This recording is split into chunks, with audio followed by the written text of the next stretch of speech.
খাবার খাচ্ছ? খাও, আমি কিন্তু খাবারে পেট খারাপ হওয়ার ওষুধ মিশিয়েছি। কেন? কেমন লাগে? খাবারের একটা বড় সুনাম করো যে আমার খাবারটা খুব মজা হয়েছে। আমি ঘন্টার পর ঘন্টা রান্নার রুমে দাঁড়িয়ে থেকে থেকে রান্না করি, এত কষ্ট করে রান্না করে নিয়ে এসে দেই, আর তুমি কি বলো?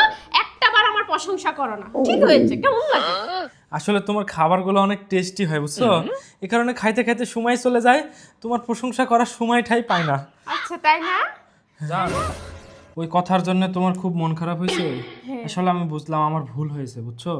আমাকে ক্ষমা করে দাও, এবার থেকে আর এরকম হবে না। আর কানে ধরছি। আচ্ছা, ঠিক আছে। খিদা লেগেছে? খুব বেশি। খাবার খেতে চাও? ঠিক আছে, তুমি বসো, আমি তোমার জন্য খাবার নিয়ে এসেছি। নাও তোমার খাবার। আহা, কি সেন্ট! দেখে বোঝা যাচ্ছে খাবারটা সেরকম টেস্টি হয়েছে। আসলে কি বলবো, আহা, কি টেস্ট! এরকম খাবার আমি আমার জীবনে খাইনি। আচ্ছা না, খাবারটা খুব টেস্ট হয়েছে।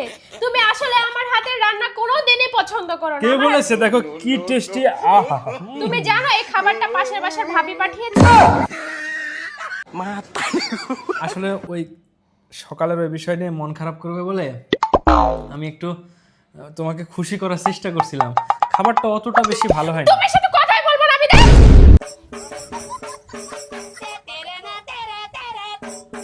জান, খিদা লাগিছে। কালকের বিষয় নিয়ে রাগ করে আছে, আজকে নিজের খাবার নিজেই বানানোর লাগবে, বুঝতে পারছি। কি যে বানাই! এই তুমি রান্নার রুমে কি করছো? ওই তুমি বললা না যে খাবার বানাই দিতে পারবে না, খিদা লাগছে খুব, তো ভাবছি নিজের থেকে কিছু একটা বানাবো। আসলে তুমি আমার হাতের রান্না পছন্দ করো না। টেবিল দেখছো? আমি টেবিলে তোমার খাবার রেডি করে রাখছি। টেবিল খেয়াল করা হয়নি। তোমার জান, খাবার তুমি বানায় খাও।